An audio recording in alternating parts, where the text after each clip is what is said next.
여러 차례 뉴스를 타면서 세계적으로 유명해진 온라인 범죄 단지 KK파크는 미얀마에 있습니다. 태국, 중국, 미국 등에서 범죄 단지를 폐쇄하라는 압력을 받은 미얀마 군부는 25년 10월에 KK파크를 철거하고 이를 대대적으로 보도했습니다. 개전 이후로 계속해서 통제 지역이 줄어들었던 미얀마 군부는 내전 5년 차인 25년 중순부터 새로운 전략과 장비를 투입해 공세를 시작했고 전황을 뒤집어서 일부 전선에서 연달아서 승리를 거두고 있습니다. 오늘의 이야기는 미얀마 내전입니다.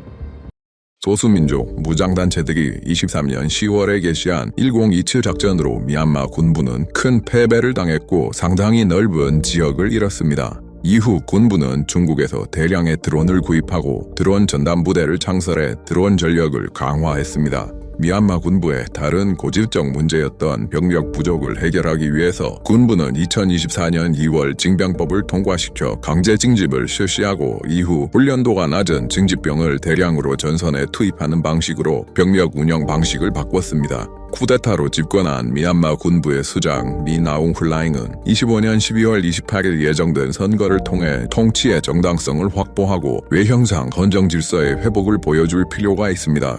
현재 반군들이 통제하는 지역들을 정부군이 최대한 많이 탈환하고 투표를 해야 선거 결과의 대표성을 확보할 수 있기 때문에 25년 중순부터 정부군은 전국적으로 공세의 강도를 높였습니다.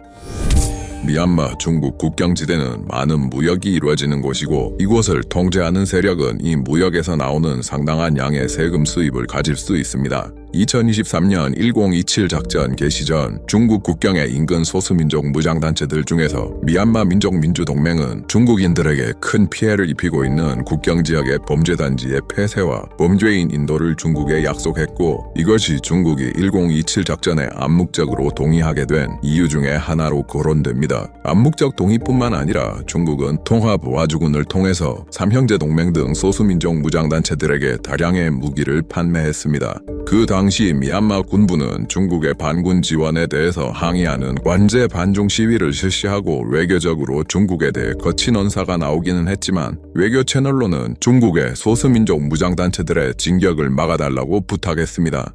이후 태도를 바꾼 중국은 소수민족 무장단체들에게 정부군과 휴전하라는 압력을 가하기 시작했고 1027 작전의 주력인 미얀마 민족민주동맹 및 타악민족해방군과 정부군 사이에 24년 1월부터 휴전이 실시됩니다. 정부군은 휴전 합의에도 불구하고 포병과 공군을 이용해 타악민족해방군과 미얀마 민족민주동맹이 통제 중인 지역을 계속해서 공격했습니다. 정부군의 휴전 조건 위반 등을 이유로 24년 6월 25일 1027 작전 제2단계가 개시되어 휴전은 끝나고 타악민족해방군은 나웅초, 모곡 등을 포함하여 점령 지역을 크게 늘렸습니다. 중국은 미얀마 민족민주동맹의 무역 차단, 중국 내 자산 등의 동결 위협, 미얀마 민족민주동맹의 지도자인 펑다순을 운남성 쿤밍의 호텔에 가택연금하는 등 다소 강압적인 수단을 동원해 휴전을 압박했고 25년 1월에 미얀마 민족민주동맹과 정부군 사이에 재차 휴전이 성립됩니다. 또다시 중국의 압력으로 25년 4월에는 미얀마 민족민주동맹이 라시오를 군부에게 양도했습니다. 이와 거의 동시에 타악민족해방군도 점령한 지역을 미얀마 군부에게 반환하라는 중국과 군부의 압력에 직면합니다. 24년 10월부터 중국은 국경 봉쇄 조치를 내려 무역을 차단하여 타악민족해방군의 세금 수입을 차단하고 타악민족해방군 통제지역으로 가는 연료, 전기, 인터넷을 차단하여 압박을 가합니다. 중국의 중재로 여러 차례 운남성 쿤밍에서 군부와 타악민족해방군 간에 회담이 열렸고 여기서 군부 측은 타악민족해방군이 점령하고 있는 나웅초와 모곡 등을 정부군에 반환하라고 요구했지만 타악민족해방군이 거부해 협상은 결렬됩니다. 협상 결렬 후 정부군은 타악민족해방군 통제지역에 대한 공습의 강도를 높입니다. 북부 샨주에서 군부의 목표 중에 하나는 만달레이 라시오 무쇠를 통해서 중국으로 연결되는 교역로의 통제권 확보였습니다. 25년 7월 15일 군부가 나웅초에 대한 수개월간의 공세 끝에 타악민족해방군을 밀어내고 점령했습니다. 타베이킨 타운십은 24년 8월 25일에 저항군이 점령한 곳입니다. 그리고 타베이킨은 카친과 사가잉으로 가는 주요 보급로가 지나가는 곳이고 타악민족해방군이 통제하는 모곡과 75km 떨어진 곳입니다. 만달레이 시민방위군 통제하에 있던 타베이킨을 정부군이 11개월간의 공세 끝에 7월 23일에 탈환합니다. 시작합니다. 7월 들어서 샨주엔 나웅초 타운십을 탈환하고 타베이킨을 탈환하자 샨주에서의 전황이 군부 측으로 기울었습니다. 이 와중에 25년 1월부터 휴전 중이던 미얀마 민족민주동맹과 군부 사이의 군사적 긴장감이 높아지기 시작합니다. 25년 4월 미얀마 민족민주동맹이 통제 중이던 라시오를 군부에 양도할 때 양자 간 합의 조건으로 라시오시 도시만 정부군에 넘기고 주변 지역은 미얀마 민족민주동맹이 통제하고 군부는 미얀마 민족민주동맹이 통제 중인 지역을 특별자치구로 인정하고 폭격을 중단하기로 합의했습니다. 양측의 휴전 조건 준수를 모니터링할 중국 측 사무소를 라시오에 설치하기로 하였으나 실행되지 않았습니다. 군부는 미얀마 민족민주동맹 통제 지역에 대한 공습 중지 조건도 위반했고 특별자치구 설립도 이행하지 않아서 미얀마 민족민주동맹은 군부의 반복된 휴전 조건 위반을 지적했습니다. 짜옹매는 나웅초와 북부 샨주의 주도 라시오를 연결하는 지점입니다. 나웅초를 탈환한 정부군은 여세를 몰아 8월 19일부터 짜옹매 타운십에 대한 공세를 시작합니다. 이 전투에서도 정부군은 다수의 드론을 투입합니다. 21일간의 전투 끝에 10월 2일에 정부군은 짜옹매 완전 점령을 발표합니다. 전투 과정에서 경찰서, 소방서 등을 포함한 일부 관공서에 화재가 발생합니다. 친정부 측 매체들에서는 타항민족 해방군이 후퇴하기 전에 건물에 불을 질렀다고 보도했으나 지역 주민들과 현지 매체들에서는 정부군의 소위탄 사용으로 인한 것이었다고 보도했습니다. 짜옹매까지 손에 넣은 군부는 짜옹매와 라시오 사이에 위치한 시포를 공략하기 시작해서 10월 16일 완전히 점령했다고 발표합니다. 이로써 군부는 중국과의 무역로인 만달레이 무색 고속도로 상의 주요 거점을 거의 대부분 확보하게 됩니다. 이후 중국의 중재하에 운남성 쿤밍에서 10월 27일과 28일 양일 간 군부와 타항민족 해방군 간의 평화협상이 열리고 양측은 휴전에 합의했습니다. 휴전 조건으로 타항민족 해방군은 모곡과 목미 타운십을 군부에 양도하기로 합의했습니다. 모곡은 24년 6월에 시작된 102츠 작전 제2단계 동안 타항민족 해방군과 시민방위군이 점령한 곳으로 루비 산지로 유명한 곳입니다. 타항민족 해방군의 휴전과는 상관없이 시민방위군들은 계속해서 싸우겠다는 입장을 발표했고 인근 지역의 시민방위군들이 모곡에 증원병력을 파견합니다. 10월 29일 발표된 성명에서 만달레이 시민방위군은 동맹군들과 함께 모곡을 지키겠다고 선언합니다. 중국의 압력으로 타항민족 해방군과 미얀마 민족민주동맹과 휴전한 군부는 전선을 줄이는 데 성공했고 전력을 만달레이 공략에 더욱 집중할 수 있게 되었고 만달레이 시민방위군 등 반군이 점령한 거점을 탈환하고 있습니다. 중국은 카친 독립군에 대해서도 국경 봉쇄 등의 조치를 통해서 정부군과 휴전하라는 압력을 가하고 있지만 카친주의 5개 카친족 무장단체들의 조정단체인 KPICT는 중국의 압력에 굴하지 않고 계속해서 군부와의 싸움을 이어나갈 것이라고 발표했습니다. 카친 독립군은 24년 12월에 바모 공략을 시작했습니다. 이후 시간이 지나면서 카친 독립군은 바모 공항, 제366 포병대대, 5014 탱크대대, 제236 경보병대대 등을 점령했었고 정부군이 사수하고 있는 제21 작전사령부와 인근 군 기지에 대한 포위전이 시작되어 거의 1년간 전투가 이어집니다. 바모에서의 전황은 25년 8월부터 군부에 유리하게 변해갑니다. 7월 17일 만달레이에서 증원병력과 장비를 적재한 총 17척의 보급선단이 바모를 향해 출항합니다. 이라와디 강을 통해 이동하던 선단 중에 총 6척은 저항군에 의해 격침당했고 11척은 8월 1일에 무사히 바모에 도착해 200명가량으로 추정되는 증원병력과 보급품을 전달했습니다. 정부군은 보급받은 다수의 드론과 포탄을 이용하여 반격에 나섭니다. 보급품이 도착한 지 얼마 안 된 8월 5일에 정부군은 제366 포병대대를 탈환했습니다. 8월 25일에 카친 독립군이 제236 경보병대대 기지를 점령했다는 발표를 했으나 기지 내부에 군부의 잔존 병력이 있어서 소탕전이 필요하다는 내용도 같이 발표했습니다. 이후로도 9월 11일을 전후로 정부군이 제236 경보병대대와 제5014 탱크대대를 탈환했습니다. 바모 외에도 카친주의 여러 장소에서 충돌은 계속됩니다. 군부는 미얀마 최대 옥 생산 지역인 카친주 파칸트 타운십에 대한 공세를 계속하고 있습니다. 정부군은 이 지역에서도 폭격을 계속하고 있고 9월경에 정부군이 300명의 병력을 증원했으며 점차 주변 지역을 점령해가고 있습니다.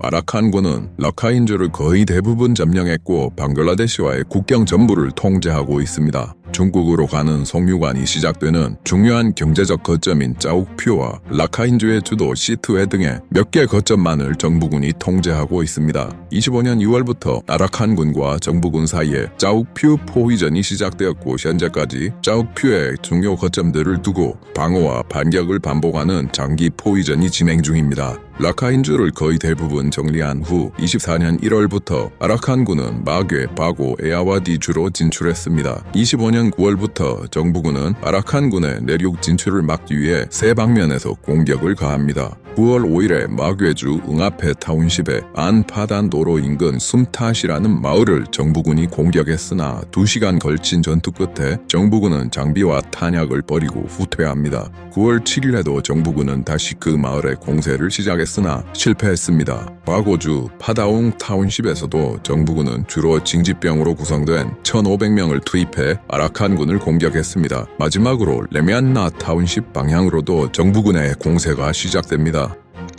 마괴 주 암파단 노로 축에서 아라칸군의 목표는 중요한 정부군 거점인 나트예칸 산을 점령하는 것입니다. 나트예칸은 해발 1587m로 그 정상에는 군부의 방공기지와 포병기지가 위치하는 중요한 거점이고 군부의 제14 군수공장에서 12km, 파단시에서 16km 거리에 위치해 있습니다. 25년 2월부터 아라칸군과 동맹군들은 현재까지 나트예칸에 대한 포위를 계속하고 있습니다. 9월 28일 약 100명의 정부군이 주둔 중인 보급기지를 아라칸군이 점령합니다. 보급기지가 아라칸군에게 점령당하자 나트예칸 산에 있는 정부군 기지로 가는 육상 보급로는 차단당합니다. 정부군은 수송기를 이용해 보급품을 투하하면서 버티고 있으나 점차 식량 사정이 악화됩니다. 이후 10월부터는 계속해서 정부군이 보급기지에 대한 반격을 실시하고 있습니다. 아라칸주에서 아라칸 로힝야 구원군과 로힝야 연대기구 등의 로힝야 무장단체들이 아라칸군을 대상으로 게릴라 활동을 하고 있습니다. 역사적으로 미얀마 군부에 의해 탄압받아온 로힝야 무장단체들은 24년까지 군부에 대해서 적대적이었습니다. 하지만 라카인주를 차지한 아라칸군도 로힝야에 대해서는 다수의 인권 침해 의혹이 있을 정도로 적대적 집단이었고 24년 봄부터 군부가 여러가지 보상을 제시하면서 로힝야 무장 조직들을 군부 측으로 포섭하는 데 성공해 준동맹처럼 활용하고 있습니다. 25년 9월 아라칸 로힝야 구원군이 방글라데시와의 접경에 마웅도 타운십에서 아라칸군의 기지를 점령했다고 하며 그 영상을 공개했습니다. 아라칸군은 아라칸 로힝야 구원군의 공격은 격퇴했고 영상은 종교적 극단주의자들의 조작이라고 반박했습니다. 아라칸군은 방글라데시가 로힝야 무장 세력을 지원하고 있다고 주장하고 있습니다. 9월 23일 이라와디와의 인터뷰에서 아라칸군의 최고 사령관 툰 얏 나잉 장군은 방글라데시 국경 수비대 내 일부 세력이 로힝야 무장단체들과 협력하고 이들을 지원해 마웅도 등의 라카인주 거점들을 공격하고 있다고 하면서 신뢰할 만한 정보가 있다고 주장했습니다. 이에 대해서 11월 17일 방글라데시 국경수비대는 아라칸군의 주장을 단호히 반박하는 공식 성명을 내고 아라칸 로힝야 구원군과 로힝야 연대기구 등을 지원한 적이 없다고 발표했습니다. 간인탈일주에서 카렌 민족해방군은 25년 4월부터 태국과의 국경에 위치한 정부군 초소를 공략하는 데 집중했고 국경지대를 점차 점령하면서 어느 정도 성과를 냈습니다. 7월 11일부터 카렌 민족해방군은 칼레이나웅에서 나딘타웅 사이의 제8번 고속도로 인근에서 미얀마 정부군 초소들을 공격했고 정부군은 인근 여러 대대에서 차출한 100명 이상의 방어병력을 투입합니다. 25년 8월부터 정부군은 태국 국경에 아시아 고속도로와 코카레잉 미아와디 도로를 확보하기 위해서 고위급 장교를 투입합니다. 군 간부용 교육기관인 제4 고급 군사학교의 교장을 역임하고 동남부 사령부의 부사령관으로 재직 중인 반야윈 대령이 코카레익의 제12 작전사령부에 도착해 직접 작전 지휘를 시작합니다. 이 지역은 24년 4월에 아웅제야라는 작전명으로 군부의 제2인자 소윈이 직접 대규모 공세를 지휘했을 때도 저항군이 방어해낸 지역입니다. 그러나 이번에는 달랐습니다. 현지 언론에 따르면 군부는 제275대대 인근에서 700명에서 1000명 정도의 본대와 별도의 장소에 집결한 300명가량의 예비대를 투입했습니다. 군부는 강도 높은 공군과 지상군의 합동 공격을 통해서 도로를 확보했습니다. 카렌 민족해방군과 동맹군들은 11월 10일에 태국 국경지대 무역 거점 도시 모따옹에 대한 공세를 개시하여 11월 14일에 점령에 성공했고 미얀마 정부군 병력 약 60명은 태국 국경을 넘어 퇴각했다고 합니다. 모따옹의 점령은 남부전선의 주도권 전환과 군부의 보급선 압박이라는 의미를 가진 사건으로 평가됩니다. 미얀마 독립 당시부터 카렌족을 대표하던 정치단체는 카렌 민족연합이었고 그 무장단체는 카렌 민족해방군이었습니다. 카렌족의 종교는 다수의 불교도와 소수의 기독교도이고 시간이 지나면서 카렌 민족해방군 안에서 불교도와 기독교도 사이에 종교 문제로 갈등이 생겼습니다. 1994년 불교도들이 카렌 민족해방군을 탈퇴하여 민주 카렌 불교군이라는 무장단체를 결성했고 같은 해 12월 미얀마 군사정권과 거래를 맺습니다. 카렌 민족해방군에 대한 정부군의 공세를 지원하는 대가로 군사정권은 민주 카렌 불교군을 군사적 경제적으로 지원했습니다. 2008년 개헌 이후로 미얀마 군사정권은 군부에 협조적이거나 중립적인 소수민족 무장단체들이 기존에 영위하던 불법적 사업들을 묵인하고 폭넓은 자치권을 보장하는 대신에 미얀마 군부의 지휘를 받는 외곽 조직인 국경경비대로 편입하는 정책을 추진합니다. 소치투가 이끄는 민주 카렌 불교군의 대부분의 인원들은 2009년에 카렌 국경경비대라는 이름으로 정부군 산하에 편입되고 편입에 반대한 일부는 이탈해 민주 카렌 불교군의 이름을 계속해서 사용합니다.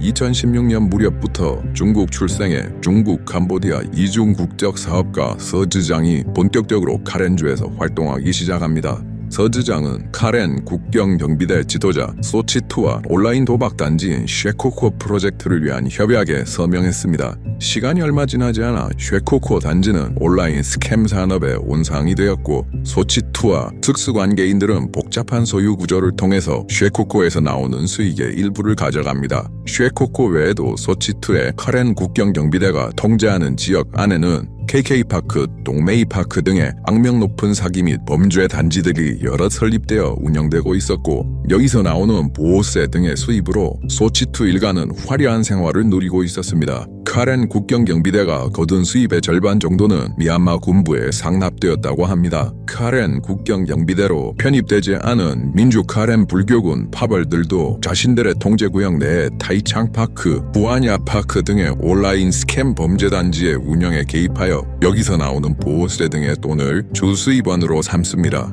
2023년 10월 삼형제 동맹이 개시한 1027 작전의 성공으로 전국에서 미얀마 군부가 대규모로 점령 지역을 잃어갔고 카렌주 동부에서도 카렌 민족 해방군과 그 동맹군들이 군부를 밀어내면서 팽창하고 있었습니다. 이런 상황에서 카렌 국경경비대도 국경경비대로 남아있다가는 내전 이후의 재편 과정에서 불리해질 수 있다는 위기감을 느낍니다. 여기에 더해서 미얀마의 범죄 단지에서 발생한 중국인, 대만인, 화교의 피해가 중화권 언론에서 계속해서 보도되자 2020년경부터 시진핑 정권은 미얀마 군부에 대해서 범죄단지 문제를 계속해서 제기했습니다. 2022년부터 서즈장은 중국 정부의 체포영장과 인터폴의 적색 수배를 받았고 22년 8월에 방콕에서 체포되어 중국으로 범죄인 송환 절차에 들어갑니다. 시진핑 정권은 23년부터 미얀마 내 범죄단지의 폐쇄와 조직 두목들에 대한 범죄인 인도 요구를 본격화하면서 군부를 강력하게 압박하기 시작했습니다. 이런 사정으로 인해서 카렌 국경경비대는 24년 1월에 군부에서 재정 지원을 받지 않겠다고 선언하고 4월에는 카렌 민족군으로 개명하여 표면상으로 군부와 거리두기를 발표했지만 이후에도 군부와의 협력은 계속해서 이어집니다. 서주장과 관련된 외부의 압박이 강해지던 와중에도 소치투의 카렌 민족군은 24년 8월에 서주장의 석방과 조속한 귀환을 기원하는 대규모 법회를 열어 쉐코코의 범죄 조직과 카렌 민족군 사이에 결속을 도모했습니다.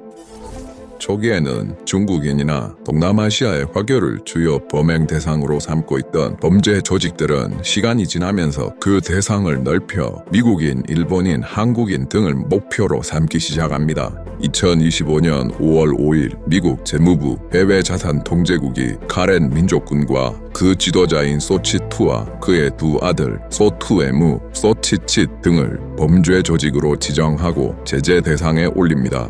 이후 시간이 흘러 미국 재무부는 9월 8일에 카렌 민족군의 보호하에 활동하는 9개 조직까지로 제재 범위를 확장시킵니다. 이날 발표된 성명에서 미국 재무부 테러 금융정보 담당 차관 존 K. 허리는 동남아의 사이버 사기 산업은 미국인의 복지와 재정적 안정성을 위협할 뿐 아니라 수천 명의 현대판 노예 상태로 빠뜨리고 있다고 말했습니다. 11월 12일에는 민족 카렌 불교 군과 그 고위급 인사들도 미국 재무부 제재 대상에 올라갑니다. 같은 날 태국 법원은 서지장에 대한 중국으로의 범죄인 인도를 허가합니다. 12일에는 또 다른 중요한 발표도 있었는데 동남아 사기센터에 대응하기 위해 미국 정부가 스캠 센터 스트라이크 포스라는 이름으로 법무부, 재무부, 수사기관 등이 참여하는 범정부적 전담 수사, 기소, 제재 조직을 설립합니다. 그리고 이 조직의 첫 타겟이 될 것으로 예측되는 것이 캄보디아의 프린스 그룹과 미얀마의 카렌 민족군, 민족 카렌 불교군입니다.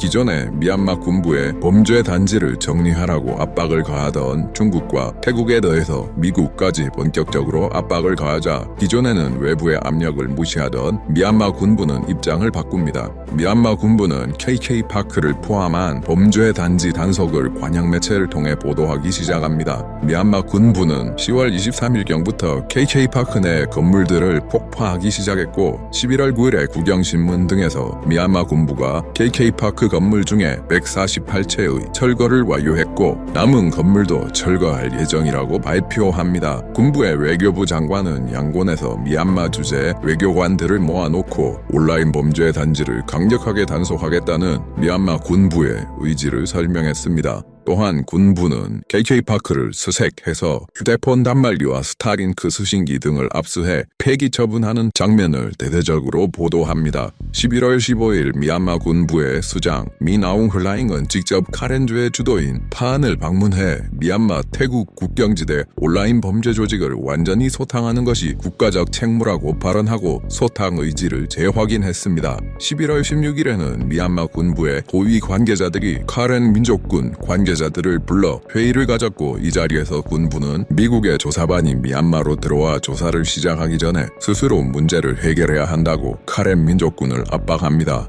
다음 날 일정으로 몬주의 주도 몰리아마잉을 방문한 미나웅 흘라잉은 연설을 하는데 이 연설에서 정부와 휴전 협정을 맺은 국경지대의 일부 무장 조직들이 자신들의 이익을 위해서 계속해서 불법적인 사업을 운영하고 있고 국가에 대한 충성심이 부족하다라고 발언을 합니다. 많은 사람들은 이 발언이 카렌 민족군과 민주 카렌 불교군 지도자들을 겨냥한 것이라고 해석했습니다. 아직까지 소치트 개인과 카렌 민족군에 대한 미얀마 군사 정권의 법적 절차나 조치는 취해지지 않았습니다. 그러나 미나웅 흘라잉의 입에서 이런 발언이 나온다는 것은 미국이나 중국의 압력이 더 커지면 미얀마 군부는 소치트로 인한 피해가 군부로 퍼지는 것을 막기 위해서 미국이나 중국으로 소치트를 송환할 수 있다는 신호로 해석됩니다. 11월 17일 카렌 민족군은 미야와디 타운십 내에 스캠 조직들에 대한 척결을 선언하고 다음 날인 11월 18일 자신들이 보호해온 쉐코코 단지에 대해서 정부군 및 경찰과 함께 압수수색을 실시합니다. 이 과정에서 외국인 300명 이상을 체포했다고 보도합니다. 이제 중국과 태국을 넘어서 미국까지 온라인 사기단지의 폐쇄를 압박하고 있습니다. 앞으로의 상황이 어떻게 될지는 지켜봐야 할 것 같습니다. 오늘의 이야기는 여기까지입니다. 구독과 좋아요 부탁드립니다.